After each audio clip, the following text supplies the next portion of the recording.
오늘은 종려 주일입니다. 팜 선데이입니다. 예수님께서 이 땅 가운데에서 십자가에 달리시기 전 일주일을 우리가 고난주간이라고 부릅니다. 그 고난주간의 시작은 바로 종려 주일이었습니다. 사람들은 예수님께서 십자가에 달리실 줄, 십자가를 향하여 이 길을 가시는 줄 몰랐습니다.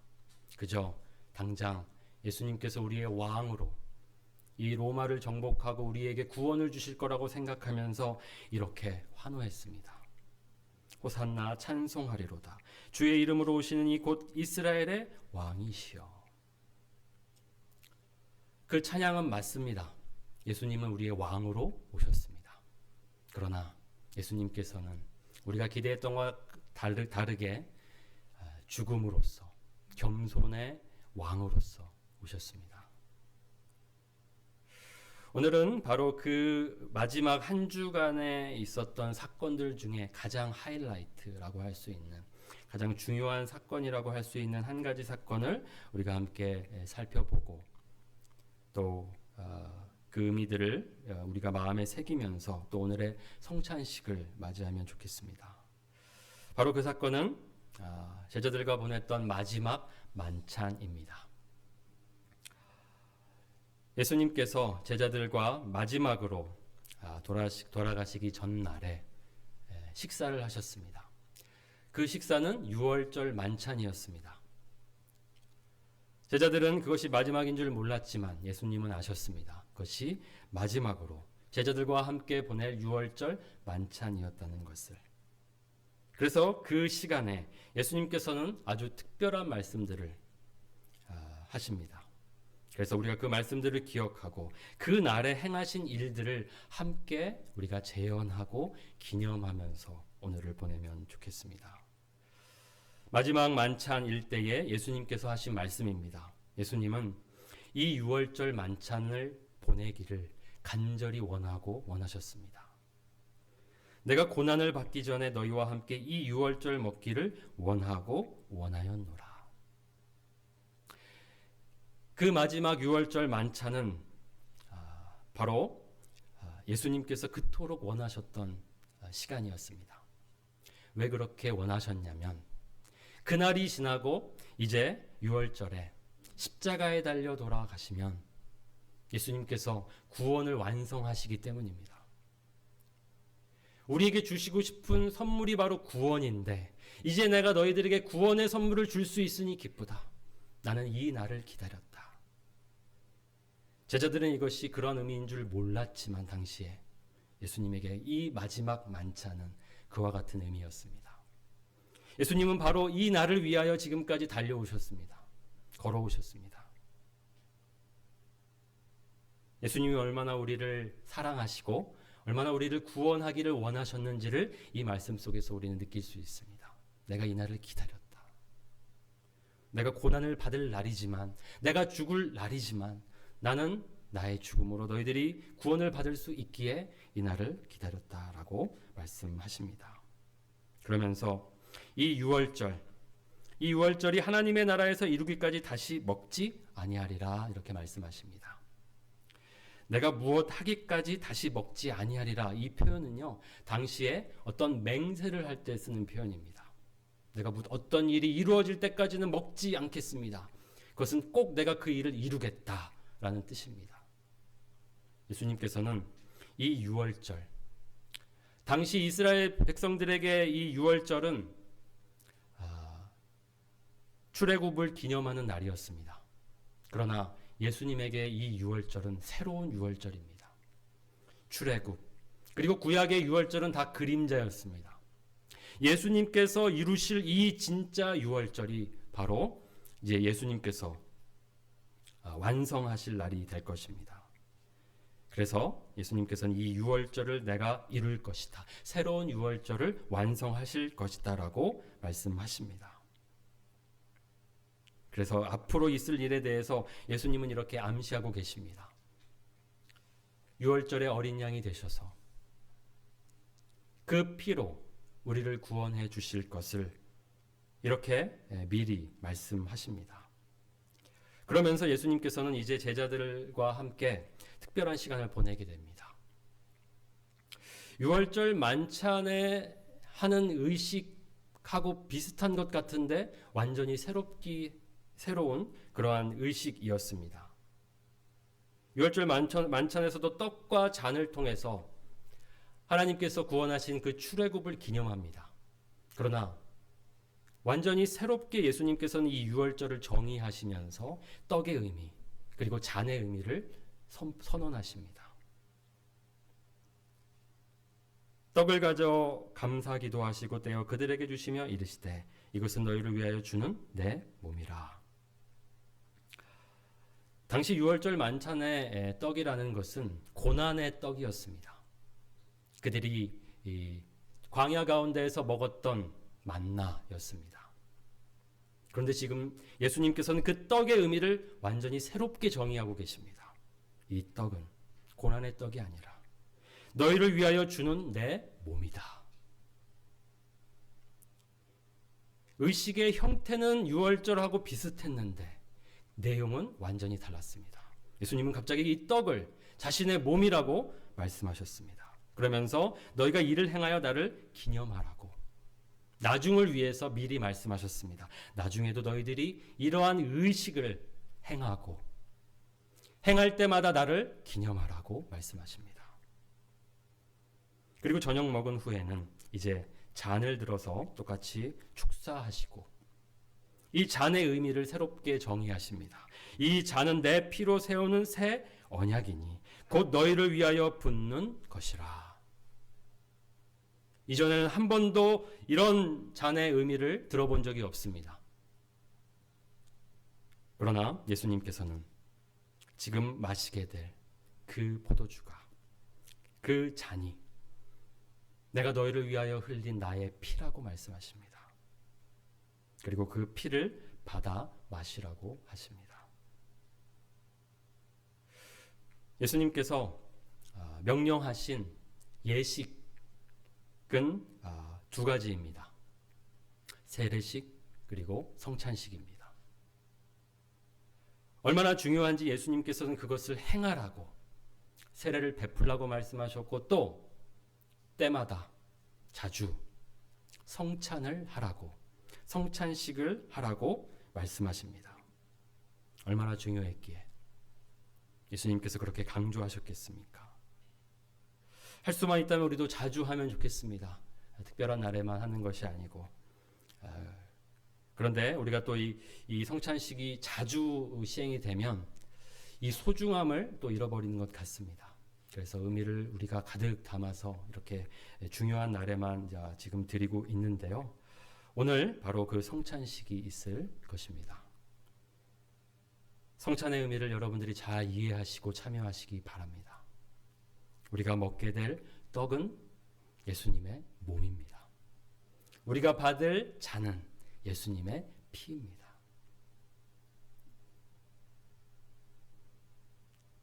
예수님께서 마지막 만찬에서 하셨던 그 의식 그리고 그 말씀 제자들은 이해하지 못했습니다. 당장 예수님께서 고난을 말씀하실 때에도 그들은 이해하지 못했고요. 죽음을 말씀하실 때도 이해하지 못했습니다. 왜 자꾸 이상한 말씀을 하시는지 오히려 의아해했습니다.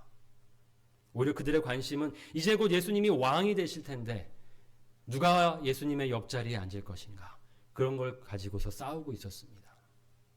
그러나 예수님께서는 나중을 위해서 기억하라고 지금 이렇게 성찬을 베풀고 계시며 또 그 의미들을 말씀하고 계십니다. 결국 나중에 부활하신 예수님을 만나고서야 예수님이 하신 모든 말씀들을 기억하면서 깨닫게 됩니다. 그리고 이 성찬의 의미는 사실 지금 처음으로 말씀하신 것이 아닙니다. 오늘 우리가 본 말씀 이미 예전에 하신 말씀입니다. 예수님께서는 오병이어의 기적을 베푸신 후에 이 성찬을 염두에 두시고 말씀하십니다. 떡과 잔에 관하여 양식과 음료에 관하여 말씀하십니다. 오늘 우리가 읽은 말씀인데요. 바로 그 떡과 그 잔의 의미가 예수님의 말씀 속에 담겨져 있습니다. 때는 바로 전에 오병이어의 기적이 일어난 때였습니다. 그리고 오병이어의 기적은 예수님의 공생의 사역 중에 하이라이트라고 할 수 있습니다. 가장 많은 사람들이 예수님께 몰려들었던 순간이었고, 또 그 사건 이후로 또 사람들이 가장 예수님에 대하여 열광했던 순간이었습니다. 그런 순간에 예수님께서는 그들은 알아들을 수 없는 말을 하시게 됩니다. 오늘의 말씀인데요. 내 살을 먹고 내 피를 마시는 자는 영생을 가졌고 마지막 날에 내가 그를 다시 살리리니 내 살은 참된 양식이요 내 피는 참된 음료로다. 지금 사람들은 오병이어의 기적을 보고 예수님이야말로 우리의 먹을 것을 책임져 주실 분이시구나라는 것을 기대하고 왔습니다. 그런데 예수님이 하신 말씀은요, 갑자기 예수님의 살을 먹으라고 하십니다. 예수님의 피를 마시라고 합니다. 너희들에게 필요한 것은 이것이다 라고 하십니다. 사람들은 이런 것을 기대하지 않았습니다. 갑자기 왜 예수님은 자신의 살을 먹으라고 하시는지, 자신의 피를 마시라고 하시는지 도무지 이해할 수 없었습니다. 그러나 이 말씀은 후에 있을 일을 염두에 두고 예수님이 하신 말씀입니다. 예수님은 우리를 위해 찢기실 것이고 예수님 우리를 위해 피 흘리실 것입니다. 그러면 그 일이 일어난 후에 그 살과 피를 먹고 마시라는 뜻이었습니다. 이 예수님의 말씀은 당시 예수님을 따라왔던 군중들에게 매우 충격적인 말씀이었습니다. 그래서 15절을 보면요, 당시에 예수님의 인기가 얼마나 컸는지를 알 수 있습니다. 예수께서 그들이 와서 자기를 억지로 붙들어 임금으로 삼으려는 줄 아시고, 당시 사람들이 오병이어의 기적을 경험한 다음에 열광했습니다. 그리고 예수님을 왕으로 모시려고 했습니다. 그러니까 그 소식을 들은 또 다른 사람들이 모여서 얼마나 모였을지 모르겠습니다. 많은 사람들이 드디어 메시아가 오셨다, 우리를 구원할 메시아가 오셨다라고 열광했던 그때였습니다. 그러니까 지금 예수님의 말씀을 그 많은 군중들이 듣고 있었는데 이 66절에 가면요, 어떻게 되냐면 그때부터 그의 제자 중에서 많은 사람이 떠나가고 다시 그와 함께 다니지 아니하더라. 극적인 반전이 일어나게 됩니다. 그렇게 많이 모였던 군중들이 갑자기 흩어지기 시작합니다. 왜요? 방금 우리가 들었던 그 말씀을 하셨기 때문입니다. 사람들에게 이 말씀은 어려운 말씀이었습니다. 왜 자기의 살을 먹으라고 하시는지, 왜 피를 마시라고 하는지 도무지 모르겠다. 나는 예수님을 메시아라고 생각했는데 잘못 생각한 것 같다.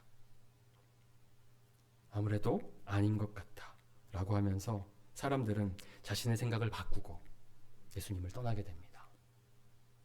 예수님은 사람들이 이렇게 떠나가게끔 왜 그렇게 말씀하셨을까요? 왜 자신의 살과 피를 마시라고 말씀하셨을까요? 그 말씀이 중요하기 때문입니다. 그 말씀이 복음의 핵심이기 때문입니다. 예수님이 오신 목적이기 때문입니다. 예수님께서 말씀하신 이 살을 먹고 피를 마시라는 것은 비유적인 표현입니다. 실제로 예수님의 살과 피를 먹고 마시라는 뜻이 아니라 비유적인 표현이었습니다. 먹고 마심이란 예수님이 하신 말씀으로 보자면 믿음이라고 볼 수 있습니다. 먹고 마심이란 예수님을 믿음입니다. 40절에 보면요, 이렇게 말씀하십니다. 내 아버지의 뜻은 아들을 보고 믿는 자마다 영생을 얻는 이것이니 마지막 날에 내가 이를 다시 살리리라. 여기서 예수님께서 누가 영생을 얻고 누가 나중에 마지막 날에 부활할 것인지 말씀하십니다. 아들을 보고 믿는 자마다. 사람들에게 영생을 주시기 위해서 예수님은 오셨습니다. 영원히 살게 하도록 예수님께서는 오셨습니다. 그러기 위해서 해야 할 일은 바로 아들을, 예수님을 보고 믿는 것이었습니다. 예수님께서는 이 믿음을 여러 가지 비유로, 상징으로 설명하십니다. 그 가운데 하나가 이제 오늘 말씀입니다. 예수님을 믿음을 예수님의 살을 먹고 예수님의 피를 마시는 것으로 이렇게 말씀하십니다. 54절을 보면요, 딱 그 말씀이 이렇게 배치됩니다. 그래서 그 결과가 이와 같습니다. 내 살을 먹고 내 피를 마시는 자는 영생을 가졌고 마지막 날에 내가 그를 다시 살리리니. 예수님은요, 이미 말씀 중에 내 살을 먹고 내 피를 마시는 의미를 다 말씀하셨습니다. 그런데 사람들은 이해하지 못했습니다. 그것을 문자 그대로 왜 자신의 살을 먹으라고 하시는지, 왜 그런 기괴한 말씀을 하시는지 오히려 놀랐습니다. 그러나 분명히 예수님께서 그 앞에 그 말인즉슨 나를 믿으라는 뜻이다 말씀하셨는데도 사람들은 그것을 문자 그대로 받아들였습니다. 예수님의 말씀은 하나님의 도우심 없이는, 성령님의 지도 없이는 깨달을 수 없는 말씀입니다. 성령님께서 제자들을 깨닫게 하셔서 이 말씀의 의미들을 다 알게 하셨고, 그래서 특별히 사도 요한은 이 말씀을 이렇게 기록하고 있습니다. 우리가 오늘 성찬을 통해서 떡과 잔을 받을 것입니다. 떡과 잔의 의미가 여기에 있습니다. 예수님의 살을 먹고 예수님의 피를 마시는 것입니다. 그것은 바로 믿음을 가리킵니다.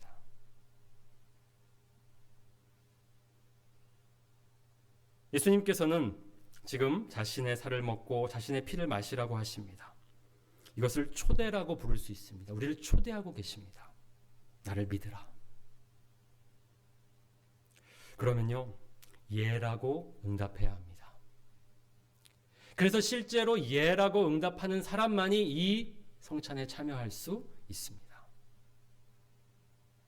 이전까지는 우리가 십자가를 보고 알기만 했다면 거기서 머물러서는 안 됩니다. 십자가는 우리에게 초대를 하고 있습니다. 십자가를 보고 예수님이 우리의 구원자이신 것을 깨닫고 예수님을 믿으라고 우리를 부르고 있습니다. 우리가 지난 4주간 동안 십자가의 능력을 함께 살펴봤습니다. 하나님과의 관계를 회복시킨 십자가의 능력, 나와 나 자신과의 관계를, 나와 다른 사람과의 관계를, 나와 세상과의 관계를 회복시킨 놀라운 십자가의 능력을 우리가 함께 살펴보았는데 아는 것으로 그쳐서는 안 됩니다.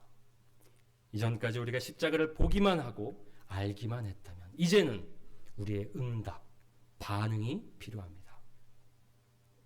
믿음이라는 것은 그래서 응답입니다. 초대에 대한 응답입니다. 예수님께서 지금 우리를 부르시면서 나를 먹고 마시라. 네, 주님 그렇게 하겠습니다. 주님을 모시겠습니다. 주님을 믿겠습니다. 그래서 예수님께서는 자신이 생명의 떡이라고 말씀하시면서 나를 믿으라고 말씀하십니다. 나는 하늘에서 내려온 살아있는 떡이니 사람이 이 떡을 먹으면 영생하리라. 내가 줄 떡은 곧 세상의 생명을 위한 내 살이니라. 예수님은 하늘에서 오셨습니다. 하나님의 아들이신 예수님께서는 하나님의 뜻을 받들고 이 땅 가운데 오셨습니다. 그리고 오셔서 죽으셨습니다. 그 모두가 다 우리를 구원하기 위해서였습니다. 우리에게 영생을 주시기 위해서였습니다. 영원한 생명으로 우리를 초대하십니다. 나를 먹고 마시라. 나를 믿으라. 이제 여러분이 응답할 차례입니다. 이 초대에 응답하시는 분들은 오늘 믿음으로 성찬에 참여하시기 바랍니다. 이 떡과 잔을 받으실 때에 우리를 위해 찢기신 주님의 몸으로 받으시고 우리를 위해 흘리신 주님의 피로 받으시기 바랍니다. 오늘의 성찬식을 통해서 주님께서 우리에게 베풀어 주신 그 은혜가 임할 줄 믿습니다. 우리의 심령 가운데 임할 줄 믿습니다. 그 믿음을 가지고 이제 성찬식을 시작하도록 하겠습니다.